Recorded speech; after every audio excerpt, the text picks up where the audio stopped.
Hello बच्चों, क्या हाल चाल। तो कल वाले वीडियो में हमने जो बात किया था वो physical properties of hello alkane and hello arenes का।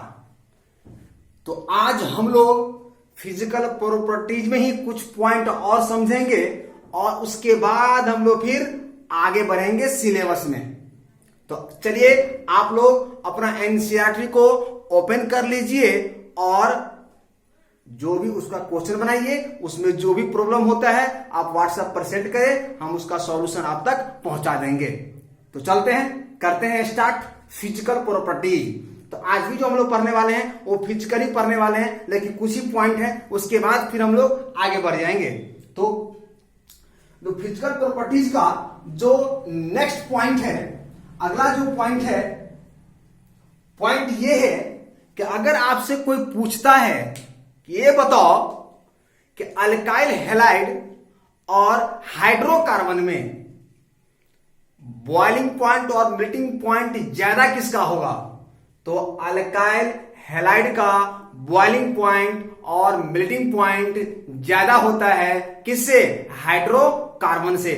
अगर आपसे कोई व्यक्ति कंपेयरिंग करने के लिए कह रहा है कि आप हाइड्रोकार्बन और एल्काइल हैलाइड में आप कंपेयर करके बताओ कि किसका किसका मेल्टिंग पॉइंट्स और बॉइलिंग पॉइंट्स ज्यादा है, तो आप बोलेंगे अल्काइल हैलाइड का मेल्टिंग पॉइंट्स और बॉइलिंग पॉइंट्स ज्यादा होता है। वो डिपेंड करता है उसके एटॉमिक मास यानी मॉलिक्यूलर मास पे डिपेंड करता है। क्लियर है? तो ये पॉइंट आप नोट करेंगे। तो on comparing with hydro carbon and alkyl halide,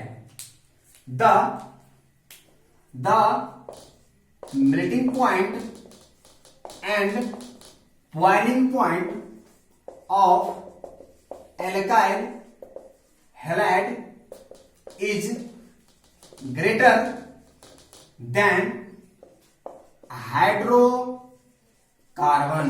clear है? आप लोग पॉइंट को नोट करते चलिएगा, बहुत इंपॉर्टेंट पॉइंट है।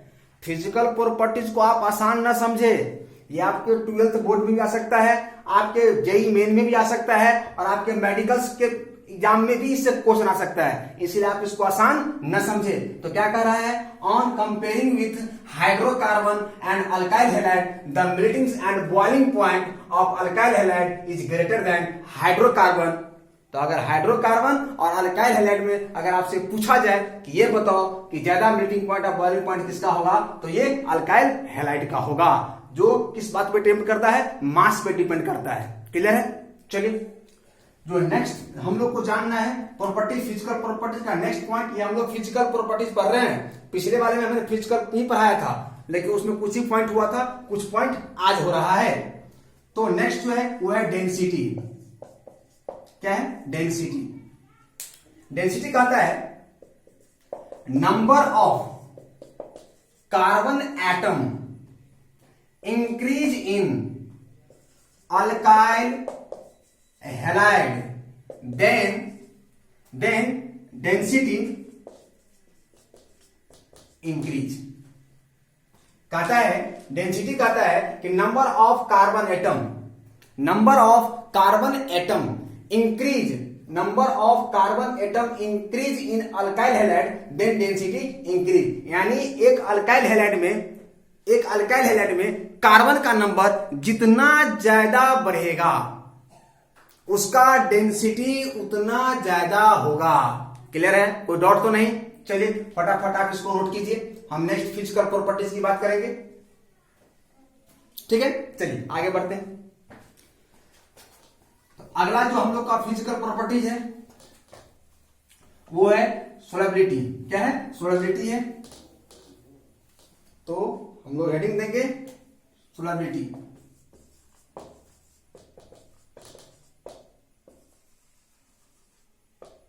सोलबिलिटी। सोलबिलिटी क्या कहता है?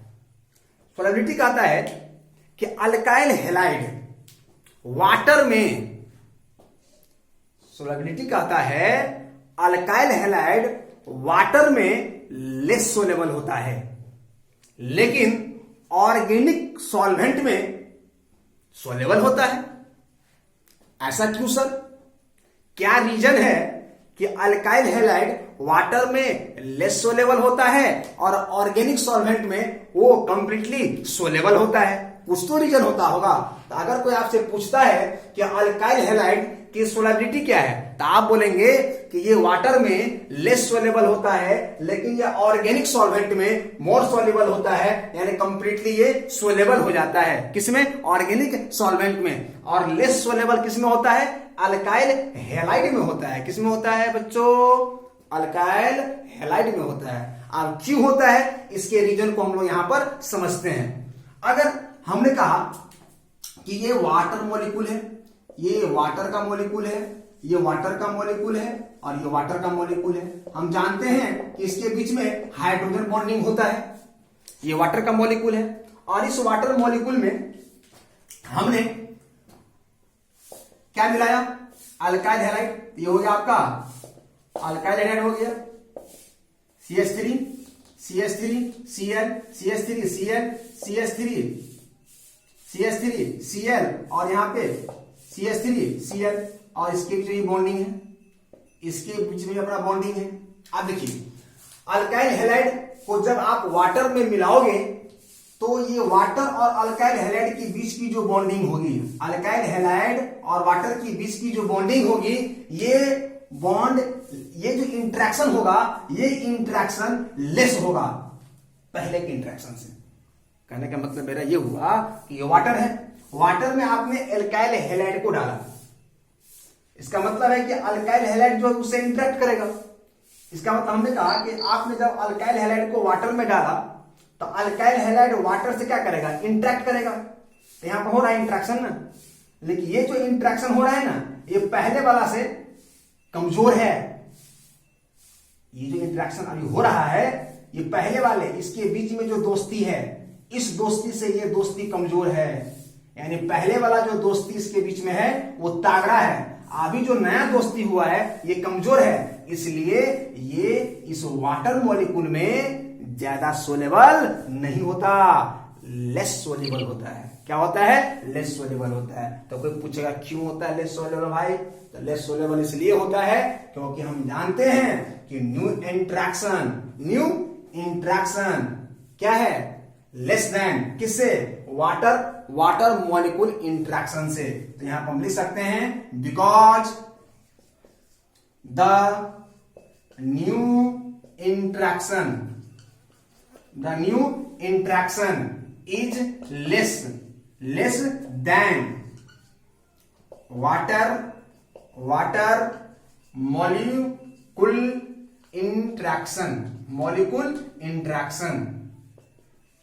Molecule interaction. बात समझ में आया? तो अगर कोई आपसे पूछता है बात किसका? सोलेबिलिटी की, कि अल्काइल हैलाइड क्या वाटर में सोलेबल है, तो आप बोलोगे हाँ, लेकिन लेस। कोई पूछेगा क्यों? तो रीजन है कि वाटर के मॉलिक्यूल की पहले का जो इंट्रैक्शन, पहले से जो वाटर के मॉलिक्यूल के बीच की जो दोस्ती है, ये दोस्ती बहुत ही स्ट्रांग है। जब हम अल्काइल हैलाइड इसमें डालते हैं तो दोस्ती तो होता है, लेकिन कमजोर दोस्ती होता है। इसलिए इसमें सोलेबल तो होता है लेकिन बहुत ही कम। क्यों? क्योंकि ये जो दोस्ती है ना, ये इंट्रैक्शन तोड़ नहीं पा रहा है। तो यहां पर इंट्रैक्शन तो हो रहा है, लेकिन इतना खतरनाक इंट्रैक्शन नहीं हो रहा है कि इस वाटर को तोड़ के वो खींच ले। नहीं, ये इंट्रैक्शन बहुत ही स्ट्रांग है इस इंट्रैक्शन के कंपैरिजन में। इसलिए मैंने लिखा है बिकॉज द न्यू इंट्रैक्शन, नया वाला जो इंट्रैक्शन है वो लेस देन किससे? वाटर मॉलिक्यूल के इंट्रैक्शन से। इसलिए ये इंट्रैक्शन नया वाला जो है वो कमजोर है और ये बहुत ही क्या है? स्ट्रांग है। इसलिए ये इसमें लेस सोलेबल है। कहानी क्लियर है? कोई डाउट तो नहीं है? नहीं। चलिए, लेकिन कहता है आपका पॉइंट अगला, कहता है but soluble in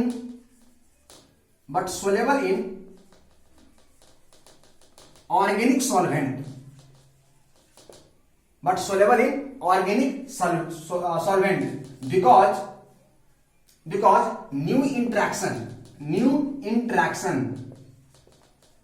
because new interaction is greater than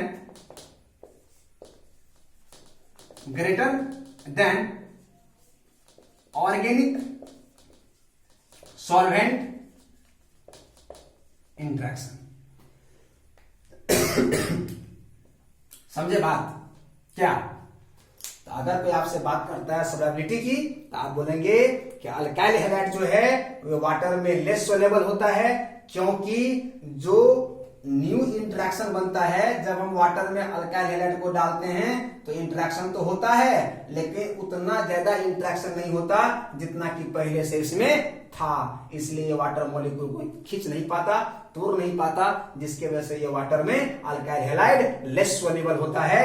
तो हमने लिख दिया है because the new interaction is less than water molecule interaction. मानी जो नया वाला इंटरेक्शन है ये कमजोर है किससे? पहले वाला वाटर से, इसीलिए ये इसमें लेस सोल्यूबल होता है। But soluble in organic solvent, लेकिन ये ऑर्गेनिक सॉल्वेंट में क्या होता है? सोल्यूबल होता है, because new interaction is greater than organic solvent interaction. यानी ऑर्गेनिक सॉल्वेंट में अगर आप इस अल्काइल हैलाइड को डालोगे तो ये उतना खतरनाक इंटरेक्शन कर लेगा कि वो पहले वाला इंटरेक्शन को तोड़ देगा, तो ये ऑर्गेनिक सॉल्वेंट में सोल्यूबल हो जाएगा। इसका मतलब ये हुआ कि सर अल्काइल हैलाइड वाटर में लेस सोल्यूबल होगा, कारण न्यू इंटरेक्शन कमजोर है, और ऑर्गेनिक सॉल्वेंट में ये ज्यादा सोल्यूबल होगा, कारण कि नया जो इंटरेक्शन बनेगा वो तागड़ा होगा। क्लियर है? ग्रेटर होगा। कोई डाउट नहीं ना?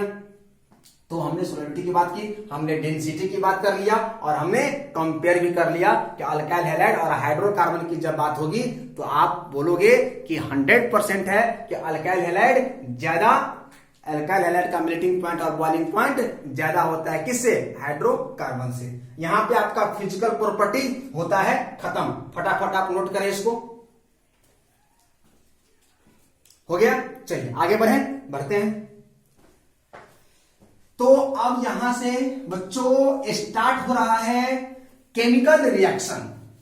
यहां से स्टार्ट हो रहा है केमिकल रिएक्शन, और आप लोग ध्यान दें, केमिकल रिएक्शन इस चैप्टर का बहुत ही इंपॉर्टेंट पार्ट है, और ये केमिकल रिएक्शन ये किसी भी एग्जाम को नहीं छोड़ता, चाहे वो आपका 12th का एग्जाम हो, चाहे वो आपका जेईई मेन का एग्जाम हो, और चाहे आपका मेडिकल का एग्जाम हो, ये किसी भी एग्जाम को नहीं छोड़ता। हर एग्जाम में इससे आपका क्वेश्चन आ ही जाएगा, इसलिए ध्यान से पढ़िएगा केमिकल रिएक्शन। चलिए तो हेडिंग देते हैं, chemical reaction of hello alkane and hello arenes. बच्चों कॉपी पर हेडिंग दीजिए, chemical reaction.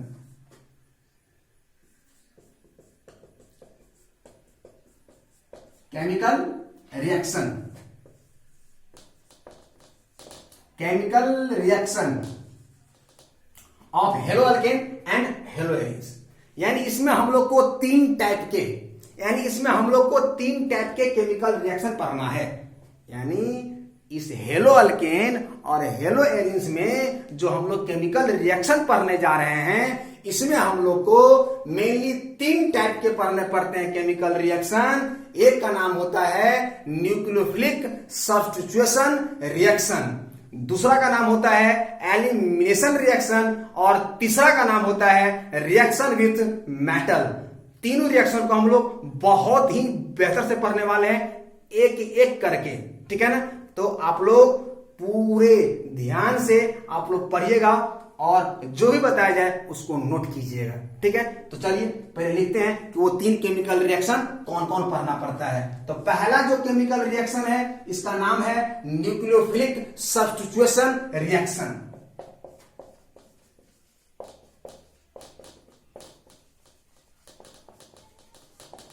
Nucleophilic substitution reaction. दूसरा पढ़ना पड़ता है एलिमिनेशन रिएक्शन, और तीसरा पढ़ना पड़ता है रिएक्शन विथ मेटल। यानी ये 3 रिएक्शन हम लोग पढ़ेंगे chemical reaction halo alkane and halo arenes में। बच्चों बोलो, आप लोग मेरे साथ साथ बोलो। पहला रिएक्शन क्या है? Nucleophilic substitution reaction. दूसरा क्या है? Elimination reaction. तीसरा क्या है? Reaction with metal. यानी इस चैप्टर में हम लोग को केमिकल रिएक्शन कितना पढ़ना पड़ेगा? 3 पढ़ना पड़ेगा। पहला न्यूक्लियोफिलिक सब्स्टिट्यूशन रिएक्शन, दूसरा पढ़ना पड़ेगा एलिमिनेशन रिएक्शन, और तीसरा पढ़ना पड़ेगा रिएक्शन विथ मेटल। एक एक करके सबको पढ़ेंगे। तो सबसे पहले आप लोग हेडिंग देंगे न्यूक्लियोफिलिक सब्स्टिट्यूशन रिएक्शन। क्लियर है? चलो, तो मैं ये दोनों मिटा देता हूं और आप लोग कॉपी पर मत मिटाना, ठीक है? हाँ, तो आप लोग जो है फिर से हेडिंग दीजिए, ठीक है? चलिए, तो देते हैं हेडिंग। ये आपका हेडिंग बन गया, न्यूक्लियोफिलिक सब्स्टिट्यूशन रिएक्शन। इसमें एक चीज बहुत इंपॉर्टेंट है, पता है क्या? न्यूक्लियोफिलिक का मतलब अगर पता चल जाए ना, तो ये रिएक्शन बहुत ही आसान हो जाएगा। अगर एक चीज सिर्फ पता चल जाए न्यूक्लियोफिलिक का मतलब, तो मैं कहता हूं ये रिएक्शन इतना आसान हो जाएगा कि आप कभी नहीं भूलोगे कि न्यूक्लियोफिलिक क्या होता है। आपको एनी टाइम एनीवेयर अगर कोई भी पूछे तो आप आराम से बता सकते हो। तो सबसे पहले ये पता होना चाहिए कि न्यूक्लियोफिलिक का मतलब क्या होता है। देखिए, न्यूक्लियोफिलिक में 2 वर्ड है। न्यूक्लियोफिलिक में 2 वर्ड है। एक वर्ड है न्यूक्लियो और दूसरा जो वर्ड है वो है फिलिक। और न्यूक्लियो का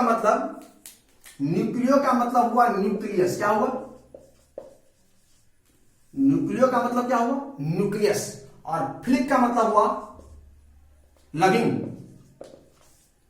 न्यूक्लियोफिलिक लविंग। समझे बात? कहने का मतलब मेरा ये है कि न्यूक्लियोफिलिक सब्स्टिट्यूशन रिएक्शन में हमको न्यूक्लियोफिलिक का मतलब पता होना चाहिए कि भाई न्यूक्लियोफिलिक है क्या, कैसे समझे न्यूक्लियोफिलिक को। तो न्यूक्लियोफिलिक में 2 वर्ड, एक हुआ न्यूक्लियो और दूसरा हुआ फिलिक। न्यूक्लियो का मतलब न्यूक्लियस और फिलिक का मतलब लविंग। और न्यूक्लियस में होता है प्रोटॉन और न्यूट्रॉन, और न्यूट्रॉन पे कोई चार्ज होता नहीं है, न्यूट्रल होता है, तो बच गया प्रोटॉन। और प्रोटॉन पर क्या होता है? Positive charge. इसका मतलब यहां पर न्यूक्लियस का मतलब क्या हो गया? पॉजिटिव। इसका मतलब न्यूक्लियोफिलिक वो है जिसको लव है किससे? पॉजिटिव से। किससे लव है? पॉजिटिव से लव है। यानी न्यूक्लियोफिलिक हम उसको कहेंगे जिसको पॉजिटिव से क्या है? लव है, अट्रैक्शन है, लविंग है। क्लियर है? तो इसको हम लोग क्या बोलेंगे? न्यूक्लियोफिलिक बोलेंगे। सच एग्जाम्पल, अगर मैं एग्जाम्पल की आपके पास बात करूं तो हमने कहा ये हुआ अल्काइल हैलाइड, ये हुआ अल्काइल हैलाइड, और इसको हमने रिएक्शन करवा दिया किससे? न्यूक्लियोफिलिक से। न्यूक्लियोफिलिक को हम लोग ऐसे सिंबल में लिखते हैं NU पर नेगेटिव चार्ज। क्यों नेगेटिव चार्ज? आपको यहाँ पॉजिटिव है, यहाँ पर नेगेटिव। रे भाई, न्यूक्लियोफिलिक का मतलब क्या? न्यूक्लियस का मतलब positive charge, positive charge loving. तो पॉजिटिव चार्ज लविंग कौन होगा? नेगेटिव वाला बनाना होगा। पॉजिटिव चार्ज को लव कौन करेगा? नेगेटिव करेगा। इसका मतलब न्यूक्लियोफिलिक पर नेगेटिव चार्ज होता होगा। इसका मतलब न्यूक्लियोफिलिक पर क्या है? नेगेटिव है, तब ना पॉजिटिव लविंग है। इसका मतलब ये हुआ कि न्यूक्लियो का मतलब न्यूक्लियस का मतलब पॉजिटिव और फिलिक का मतलब लविंग। इसका मतलब कि वो कौन है जिसको पॉजिटिव चार्ज से लव है, तो वो नेगेटिव है। इसका मतलब न्यूक्लियोफिलिक पर पॉजिटिव या नेगेटिव? नेगेटिव। लेकिन इसको लव किससे है? पॉजिटिव से है। क्लियर ना? तो न्यूक्लियोफिलिक को हम लोग कैसे लिखते हैं? NU पे माइनस नेगेटिव चार्ज। क्यों नेगेटिव चार्ज? क्योंकि ये इस पर नेगेटिव चार्ज है, इसलिए तो ये पॉजिटिव से क्या करता है? लव करता है। क्लियर है? चलिए, और यहां पर होता है 2 इलेक्ट्रॉन। एक तो इसका खुद का अपना होता है और एक ये लेके एक किसी से वो लेता है, और वो माने ले लिया रहता है या लेता है वो। तो यहाँ पर 2 इलेक्ट्रॉन है अब देखिए क्या होता है, ये R पॉजिटिव, ये X नेगेटिव। अब देखिए ये न्यूक्लियोफिलिक का अटैक होगा किस पर, इस अल्काइल ग्रुप पर। किस पर होगा बच्चों, अल्काइल ग्रुप पर। और जब अल्काइल ग्रुप पर होगा तो क्या बनेगा, यहां पर बनेगा R न्यूक्लियोफिलिक और प्लस आपका ये जो आपका हैलाइड आयन है ये क्या हो जाएगा, रिएक्शन से बाहर हो जाएगा। क्या हो जाएगा बच्चों, बाहर हो जाएगा। तो न्यूक्लियोफिलिक में न्यूक्लियस का मतलब पॉजिटिव, फिलिक का मतलब लविंग, यानी वो ग्रुप जिसको पॉजिटिव से प्यार है, माने पॉजिटिव से लव है, तो वो ग्रुप क्या होगा, निगेटिव ना होगा। इसका मतलब न्यूक्लियोफिलिक पर निगेटिव चार्ज, ठीक है ना। इसका ये 2 इलेक्ट्रॉन, एक तो इसका अपना है, खुद का है, और दूसरा वो लेके घूमते रहता है कि किसी से लेता है, ठीक है ना। इसका रिएक्शन हमने अल्काइल हैलाइड से करवाया, तो अब ये न्यूक्लियोफिलिक क्या करेगा, न्यूक्लियोफिलिक है ना ये, तो इसको पॉजिटिव से लव है ना, तो यहाँ पे पॉजिटिव निगेटिव, तो ये निगेटिव से न्यूक्लियोफिलिक को तो लव है नहीं, न्यूक्लियोफिलिक को लव है किससे, पॉजिटिव से, तो ये इस पर अटैक तो कर नहीं सकता, तो ये किस पर अटैक करेगा, अल्काइल पे करेगा। और जब अल्काइल पे करेगा तो ये यहां से भाग जाएगा, कौन, हाइड्रोजन, तो भाग गया ना हाइड्रोजन आयन बाहर, और इस अल्काइल से कौन जुड़ गया, न्यूक्लियोफिलिक जुड़ गया। ठीक है बच्चों, आप एनसीईआरटी को पढ़ेंगे एक बार, आप एनसीईआरटी को पढ़ेंगे एक बार, ठीक है ना। चलिए इसको फटाफट नोट कीजिए पहले, फिर हम आगे और कई सारा एग्जाम्पल देंगे आपको, ठीक है। चलिए कर दें इसको इरेज बच्चों, चलिए ठीक है करते हैं।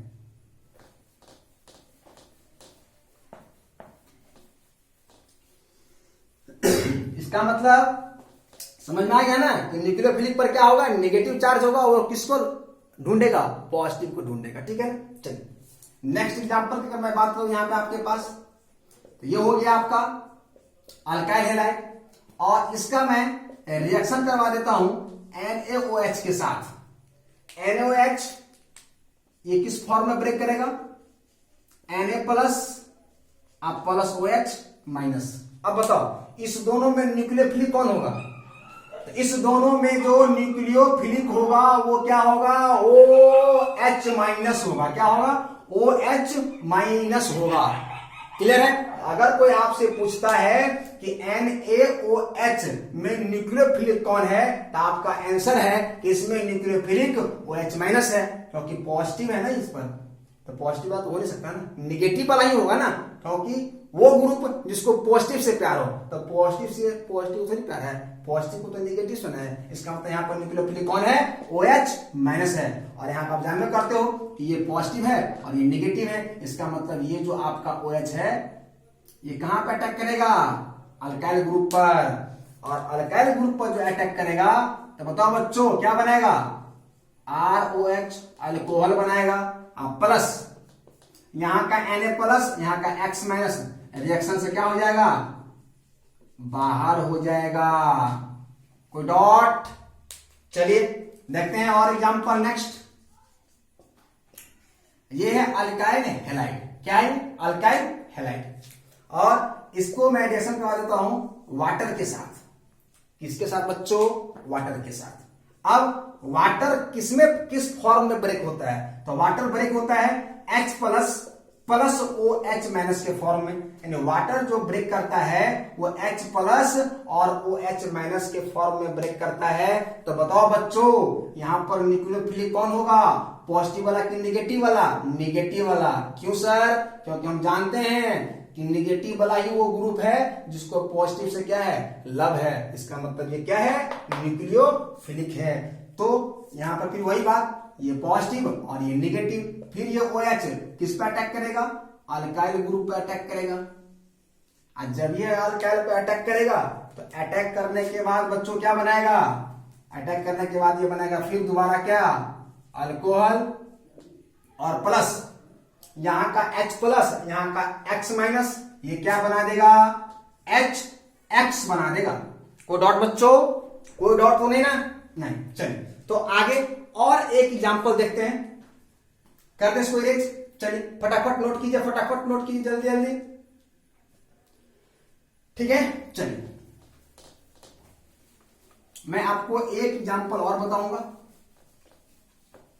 एग्जांपल ये है कि अगर यहां पे ये अल्काइल हैलाइड है और इसका रिएक्शन होता है सोडियम आयोडाइड के साथ, तो आप जानते हो पॉजिटिव निगेटिव, और निगेटिव वाला क्या होगा? न्यूक्लियोफिलिक होगा।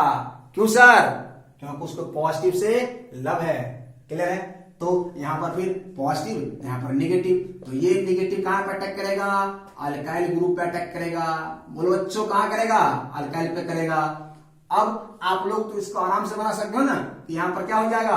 अल्काइल आयोडाइड अब प्लस NaX बाहर निकल जाएगा रिएक्शन से। तो अभी तक आपने जितना भी एग्जांपल देखा है सब में कौन सा रिएक्शन चल रहा है? Nucleophilic substitution reaction. और उसमें एक ही बात है कि न्यूक्लियोफिलिक का मतलब न्यूक्लियस का मतलब पॉजिटिव, और फिलिक का मतलब लविंग, जिसको पॉजिटिव चार्ज से लविंग है, जिसको पॉजिटिव चार्ज से लव है, और वो कौन है? निगेटिव है। ठीक है ना? कोई डाउट नहीं ना? इसका मतलब न्यूक्लियोफिलिक पर क्या होगा? निगेटिव होगा, और वो हमेशा अटैक किस पर करेगा? पॉजिटिव पर करेगा, मतलब अल्काइल पर कर रहा है। ठीक है? और एक मैं बहुत इंपॉर्टेंट बात बताने जा रहा हूं, ध्यान रखिएगा। एक मैं बहुत ही इंपॉर्टेंट बताने जा रहा हूं, इसको याद रखिएगा।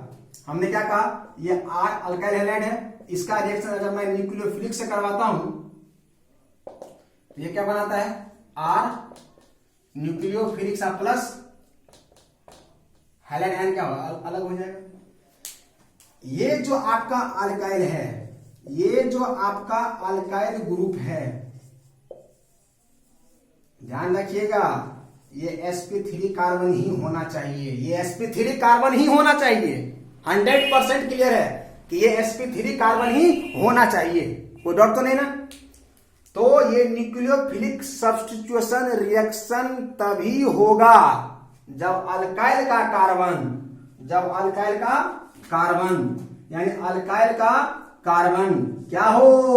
sp3 हो।